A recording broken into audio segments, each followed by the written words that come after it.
Queridos, graça e paz da parte de Deus, Pai de nosso Senhor Jesus Cristo, que tem me abençoado e te abençoado com todas as bênçãos espirituais nos lugares celestiais. Chegou um momento oportuno, chegou a hora de nós dissertarmos, de nós emergirmos num compêndio teológico de tão importante significado. Estudaremos a partir de hoje, dando início à introdução sobre o tema. Estudaremos a matéria teontologia. Então eu gostaria que você, nesse primeiro momento, identificasse o nome. A expressão teontologia, que vem do termo grego, como temos optado desde o princípio do estabelecimento de nossas aulas, sempre temos abordado as expressões gregas e não as hebraicas. Então nós temos teonto de Deus e logia de logos, bendito seja Deus. Então logo nós estamos discorrendo sobre a doutrina ou o estudo de Deus. E quando eu me refiro a Deus, é evidente de que nós já temos compreendido de que a nossa religião, o que a Bíblia nos apresenta como divindade, aleluia, e faz-se necessária a confirmação do contexto bíblico, dados os novos alunos que temos recebido e que têm ingressado no curso. Então se prepare, porque nós vamos agora, nesse instante, imergir no conhecimento da palavra. Porém antes, tributar a Deus glória, honra e louvor. Curve sua fronte, feche os teus olhos, falemos com o nosso Deus. Amado Deus e eterno Pai que estás nos céus, diante da tua presença em cuja face estamos, nós queremos te louvar e te engrandecer. Queremos bendizer ao teu nome por esta dádiva, Senhor, pelos teus filhos que ora estão do outro lado desta tela e que estão se aprontando espiritualmente para ingressar em um novo módulo, para por meio do teu Espírito de Deus, ó Pai, nós possamos compreender, Senhor, os mistérios a nós guardados nas Escrituras. Que o Senhor tão somente descortine sobre nós o entendimento e permita-nos compreender os mistérios da tua palavra. Traga-nos a luz, a revelação e rompa de nossos ouvidos todo o comichão que nos impede de ouvir a tua voz. Sê conosco, ó Deus. Abençoe os teus filhos, é o que eu te peço e te agradeço, no nome de Jesus. Então, falando sobre a pessoa de Deus, é muito comum nós envolvermos a divindade, porque é impossível. 1 João, bendito seja Deus, primeira epístola de João, capítulo 5, é um texto clássico, e nós já o temos estudado, que fala sobre a triunidade divina. No capítulo 5, no verso 7, eu vou só passar muito depressa, para os novos alunos que têm emergido e ingressado aqui, porque são três os que dão testemunho no céu: o Pai, o Verbo e o Espírito Santo, e estes três são um. Tome nota se a sua Bíblia, dentre muitas traduções hoje que vigoram no Brasil, ela mantém a fidelidade do texto, porque a fidelidade do texto é exibida no final dele, com a seguinte afirmação: e estes três são um. Não é concordam em um e nem testificam, é estes três são um. Então, quando nós atribuímos Deus, precisamos levar em conta a divindade. Bendito seja Deus. Precisamos levar em conta essa divindade e, dentre a divindade, dissertar o que de fato é. Então você vai desenhar um triângulo e escrever divindade. E baseado no que a Bíblia apresenta, nós temos o Pai, nós temos à destra o Filho e nós temos o Espírito de Deus. Sabemos que os três são um.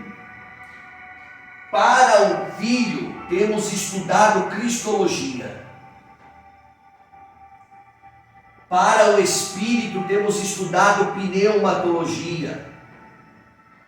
E agora, senhoras e senhores, tivemos a honra de conhecer o Filho, tivemos a honra de conhecer o doce Espírito que em nós tabernacula, nos trazendo o entendimento, a revelação, a capacidade de conhecer ao Senhor. E agora o Senhor Deus nos abre o leque da oportunidade, o Senhor Deus nos dá tamanha dádiva, que é de se apresentar a nós através da sua palavra. Conheceremos tão somente o Pai através da teologia.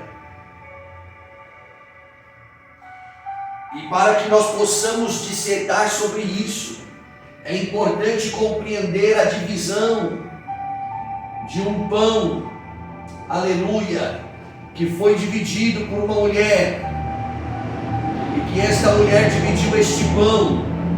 Ela dividiu este pão em três pães.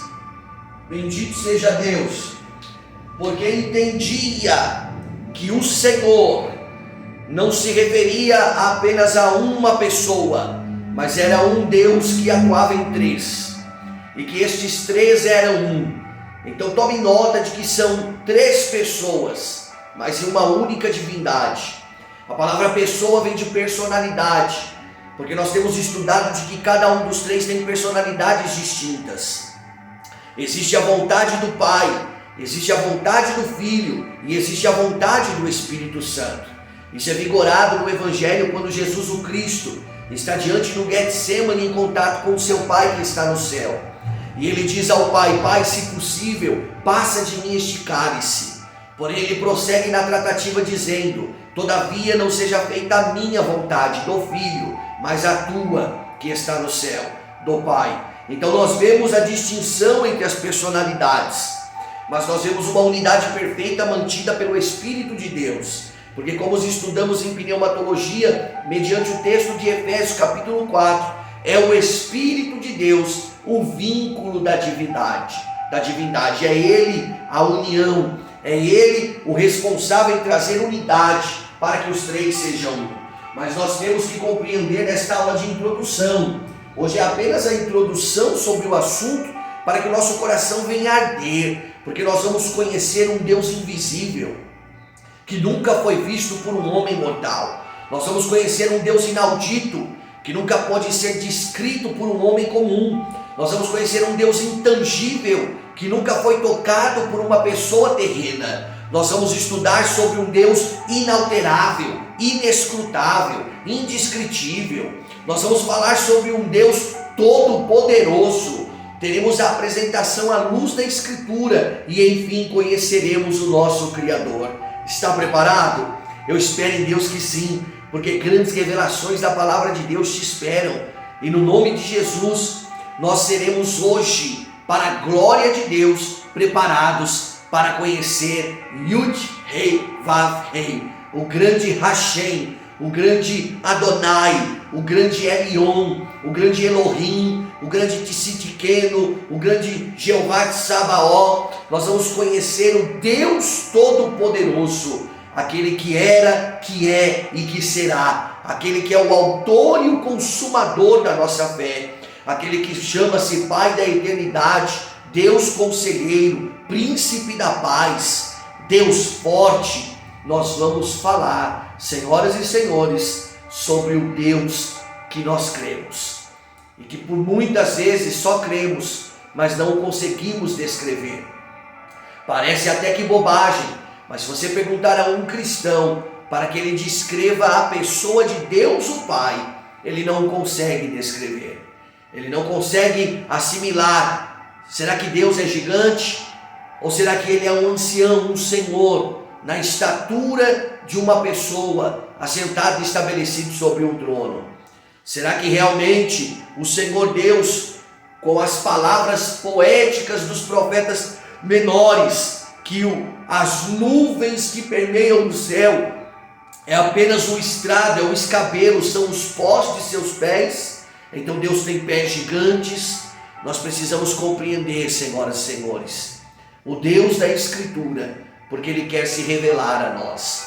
E só pode ser conhecido de Deus aquele que por Ele é conhecido. Então se apronte aí, porque nós vamos navegar. Mateus capítulo 13, verso 33.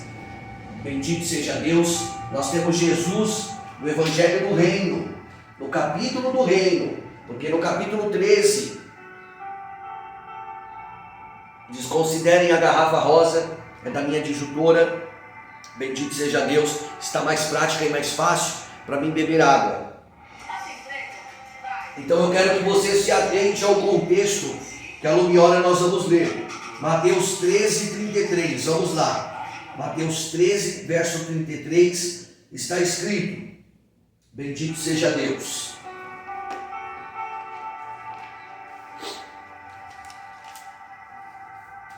Então lhes disse outra parábola: o reino dos céus é semelhante ao fermento, que certa mulher, então vamos lá, não é qualquer mulher, é uma certa mulher.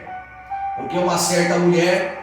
Porque esta personagem, que está sendo citada por Cristo, o verbo vivo da eternidade, aquele que no princípio era o verbo, e o verbo estava com Deus e o verbo era Deus. Jesus presenciou esta certa mulher fazendo tal feito. Perceba no decorrer aí do texto, que ele vai dizer o seguinte: esta certa mulher tomou, misturou e escondeu 3 medidas de farinha, até que tudo ficasse levedado. Então, ela toma 3 medidas, 1, 2 e 3, e ela esconde até levedar, ou numa tradução mais simples, até a massa crescer, bendito seja Deus, até estar pronto. Nós vamos chamar nessa aula de introdução esta ação de koinomia,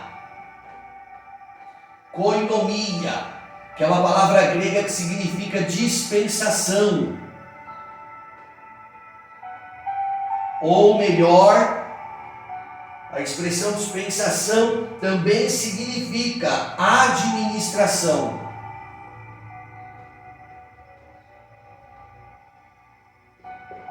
Então nós vemos Jesus se referindo a uma certa mulher que vai ter a percepção e o cuidado de, diante de uma quantidade de massa, não a fazê-la de forma imediata, mas ter um minucioso cuidado de dividir em 3 medidas e de esconder essas medidas para que no tempo oportuno, mediante a levedação natural da massa, mediante o crescimento natural, cada um deles possa ser manifestado. Senhoras e senhores, nós estamos falando de uma certa mulher, e talvez você esteja intrigado do outro lado desta tela se perguntando: de que mulher seria essa?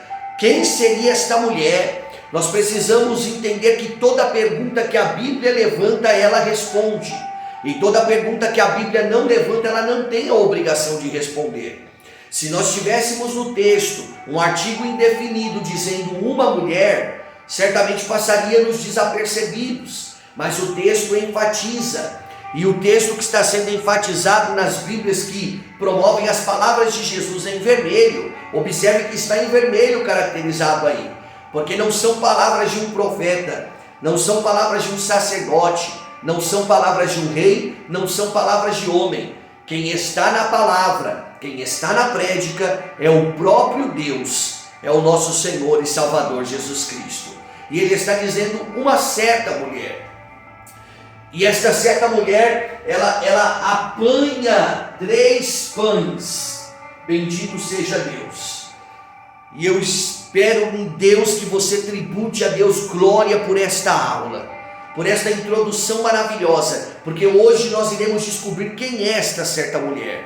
Hoje nós vamos encontrar dentro do conteúdo bíblico, dentro deste livro sagrado, nós veremos de que mulher Jesus estava falando. Se nós tão somente não temos a identidade dela revelada pelo Cristo, na dispensação da graça, no Novo Testamento, nós precisamos assimilar o que esta mulher faz na história. Ela prepara 3 pães, ela prepara 3 medidas de farinha. Então, dentro dessa descrição, ao discorrer a Bíblia do Gênesis ao Apocalipse, nós chegamos, senhoras e senhores, para a glória de Deus no Gênesis 18. Vamos lá? Livro do Gênesis.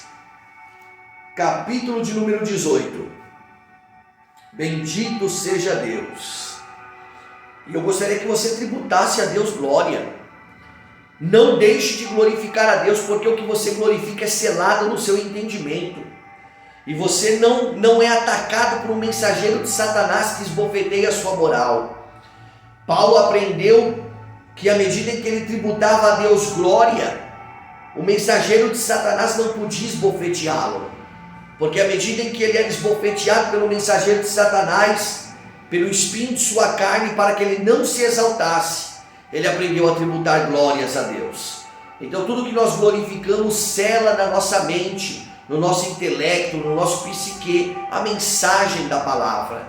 Tudo que não glorificamos e que por vezes contraímos na soberba da nossa carne, ou na força do nosso conhecimento, ou na estrutura do nosso intelecto, se perderá ao mar do esquecimento, se perderá entre os seus neurônios, entre as suas têmporas, e você não fará uso da tamanha riqueza que o Espírito de Deus lhe entregou. Por quê? Porque o Espírito de Deus lhe entrega, mas é o glória a Deus que sela e que confirma. Vamos lá, Gênesis 18, versículo de número 1. Então nós estamos falando do Senhor Deus, da divindade. E essa divindade ela é representada por 3 pessoas. É um Deus, guarde isso. Somos uma região monoteísta, um só Senhor. Isso está descrito no livro de Efésios. Um só Senhor, uma só fé, um só batismo. Embora nós tenhamos nesse mesmo texto a descrição da triunidade, mas é um só Senhor, é um só Deus, é uma só divindade. Então tome nota do que vamos ler neste capítulo 18. Vamos lá? Espero que você esteja pronto. Observe a sua tradução. E apareceu o Senhor a Abraão. Esse Senhor está com S maiúsculo. E por que esse Senhor está com S maiúsculo? Porque este Senhor não é um anjo. Este Senhor não é um mensageiro. Não é um malaque, não é um ângelos. Este Senhor é El Shaddai. Este Senhor é Adonai, este Senhor é o Deus Todo-Poderoso. Não temos a palavra Deus presente porque ela é grega e portanto é apresentada no Novo Testamento. Aqui no Antigo Pacto ainda falaremos sobre o nome insolúvel, sobre o nome verdadeiro de Deus, não os nomes compostos como estes que ora se tem, mas o nome verdadeiro que só Moisés o ouviu. Aqui Deus ainda não havia se apresentado com o seu nome próprio. Portanto, a Bíblia o descreve como Senhor. E a palavra de Deus latina, João Ferreira de Almeida, para identificar dentro da língua portuguesa todas as vezes que o nome de Deus aparecia, ainda que o fosse composto, ele vai escrever Senhor com S maiúsculo ou Senhor com todas as letras maiúsculas. Então observe a sua escritura. O que não pode é estar com S minúsculo e com todas as letras minúsculas. Tem que haver alguma identificação que diferencie este Senhor dos senhores da terra. Quem eram os senhores da terra? Os Elohims, que era um título que por vezes é atribuído a Deus, mas também era atribuído a pessoas de importância na sociedade. A saber, reis, sacerdotes, profetas, filhos dos poderosos. Estes homens recebiam o termo de Elohim, que na verdade é transliterado como Elohim. Eles recebiam este título porque dava a eles a condição de poderosos, de pessoas imponentes e importantes. Mas todas as vezes que o termo aparece atribuído à divindade, a Deus, sempre deverá estar com letras maiúsculas. Então, para prosseguirmos aqui no texto, fica claro, quem está aparecendo a Abraão é o próprio Deus. Prossigamos. E apareceu o Senhor a Abraão no cruzamento do vale, apareceu no cruzamento do vale junto aos cavalos de Manre, estando ele sentado à entrada da tenda ao meio-dia. Tudo isso tem significado. Levantando Abraão os olhos, e aqui chegamos à revelação, embora é importante eu salientar que isto é uma tipologia, senhoras e senhores, uma tipologia da divindade sendo apresentada na sua triunidade. Porque observa no versículo de número 1, e apareceu o Senhor no singular, apareceu o Senhor no singular, uma única pessoa, um único varão, um único ser diante de Abraão, um único no cruzamento do vale junto aos carvalhos de Manre, estando ele sentado à entrada da tenda. Então Abraão está sentado à entrada da tenda, e eis que surge o Senhor, eis que surge o Deus Todo-Poderoso, visível aos olhos de Abraão. Porém, quando Abraão levanta os olhos e o observa, ele não vê um, ele vê três. Você consegue compreender isso? Ele não vê um, ele vê três. E por que ele vê um e vê três ao mesmo tempo? Porque ele está diante da divindade, representada em tipologia na pessoa do Pai, do Filho e do Espírito Santo. Agora observe a linguagem, prossigamos nesta riqueza do texto. Viu que 3 varões estavam em pé de frente a ele. Quando os viu, adiantou-se da porta da tenda ao seu encontro. Não é ao encontro deles, está no singular. São 3 homens, mas em todo o tempo os 3 homens são tratados no singular. Ele viu o Senhor no singular, ele foi ao seu encontro no singular e prostou-se com o rosto em terra e disse: Senhor dos senhores, Adonai, Senhor dos senhores. Senhoras e senhores, anjo não permite que homem se proste. Quando nós vamos diante do texto do Apocalipse e João se prostra diante do anjo que com ele fala, o anjo o repreende, o põe de pé e diz a ele: não faças tal coisa, porque eu sou conservo do teu Senhor. Ou que o seja, Hebreus capítulo 1 versículo 14, estudaremos em angelologia. Os anjos são espíritos ministradores que herdam aqueles que hão de servir, aqueles que herdam a salvação. Os anjos são servos da igreja, os anjos são ministros que trabalham em favor da igreja.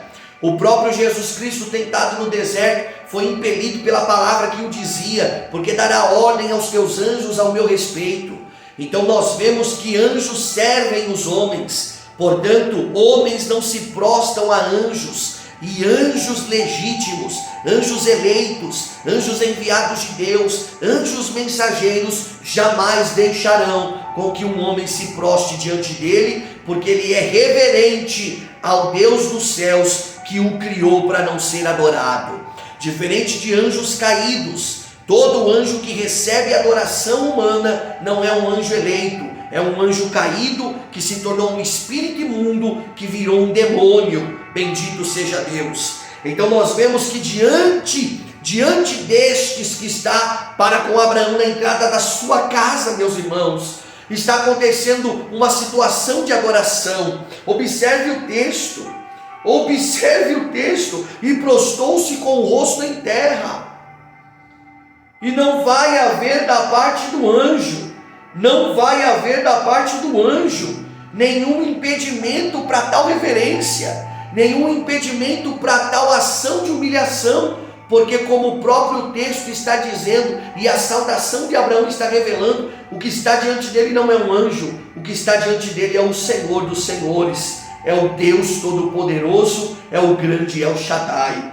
Então ele disse no 3, Senhor, se agora, e observe, Senhor com S maiúsculo, se agora tem achado graça aos teus olhos, rogo-te que não passes longe do teu servo, rogo-vos que tomai um pouco de água, por favor, e que lavai os vossos pés, e que recostai-vos debaixo da árvore, e eu trarei um bocado de pão, e refazei a força do vosso coração, e depois ireis adiante, porquanto por isso haveis passado perto do vosso servo. Então responderam-lhe: faze como disseste. Bendito seja Deus. Observou isso? Anjo não recebe oferta. Abraão está preparando não só um alimento para o redobrar da sua força, como também um tipo de oferta. E você observa de que anjo não recebe oferta de homens, nem tampouco adoração. Mas enfim, chegamos aonde queríamos. Eis que surge a certa mulher. e que sem mais delongas eu quero dar a ela a revelação. Quem é esta certa mulher? Sara. O versículo de Gênesis 18:6 revela o que Mateus 13:33 ocultou, mas que o Cristo que dizia sabia, porque ele estava lá entre os três. É claro que na presença da sua manifestação em mistério, como estudamos em Cristologia, ele ainda era um mistério escondido no seio do Pai e manifestava-se na terra com sua multiforme, bendito seja Deus.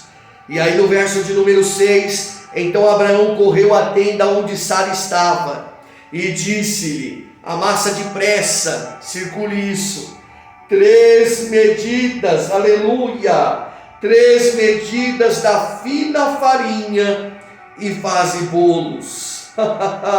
Oh Espírito Santo de Deus, a Ele toda a glória, toda a honra e todo o louvor. Então nós chegamos ao ápice da revelação desta aula introdutória. Nós estamos tratando aqui dos 3 pães. Nós temos em Gênesis 18 a manifestação dos pães sendo feito, só que nas palavras de Cristo como a divindade, porque Sara está fazendo algo que é uma sombra, e Cristo está dizendo que aquela sombra representa na eternidade. Quando Sara faz 3 medidas de pães, sendo Cristo o pão vivo que desceu do céu, ela está separando o pão vivo que é Cristo, que é a salvação. Ela está separando para Israel, para a igreja e para as nações. Aleluia, Jesus. Bendito seja o nome do Cordeiro. Para Israel está dando a dispensação, porque ela está administrando o tempo, ela está administrando a massa. E Jesus disse que a massa fica escondida até que ela leveje, até que ela cresça. Então nós vamos ter aqui a revelação, que ora vamos ler. Nós vamos ter aqui a dispensação do mistério, que será entregue para o povo de Israel. Nós vamos ter a dispensação da graça, que será entregue para a igreja. E nós vamos ter a dispensação da plenitude dos tempos.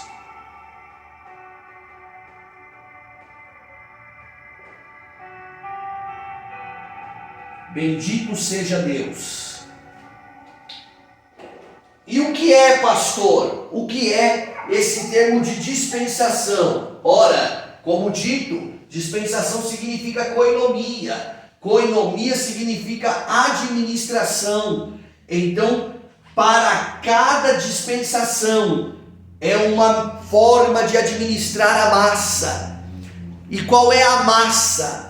A massa é Israel, igreja e nações. Então, para cada uma dessas massas é dado um tempo na história, para que dentro deste tempo essas massas possam crescer e estarem prontas. Paulo vai falar sobre isso no contexto de Efésios, bendito seja Deus, e ele vai usar a expressão até que cheguemos à estatura de varão perfeito.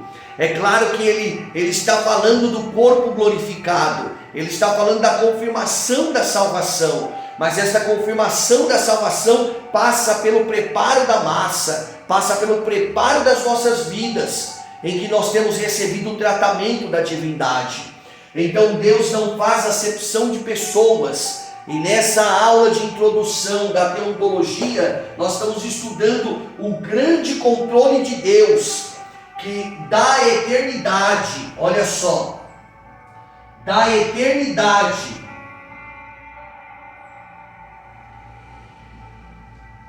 traçou um plano até a eternidade. Porque de eternidade a eternidade Ele é Deus. E dentro de eternidade a eternidade Deus criou um vácuo chamado tempo. E para este tempo Ele dividiu em três, porque toda a teologia é tridimensional. Dividiu em dispensação do mistério, dispensação da graça e dispensação da plenitude dos tempos. Olha que coisa maravilhosa! A dispensação do mistério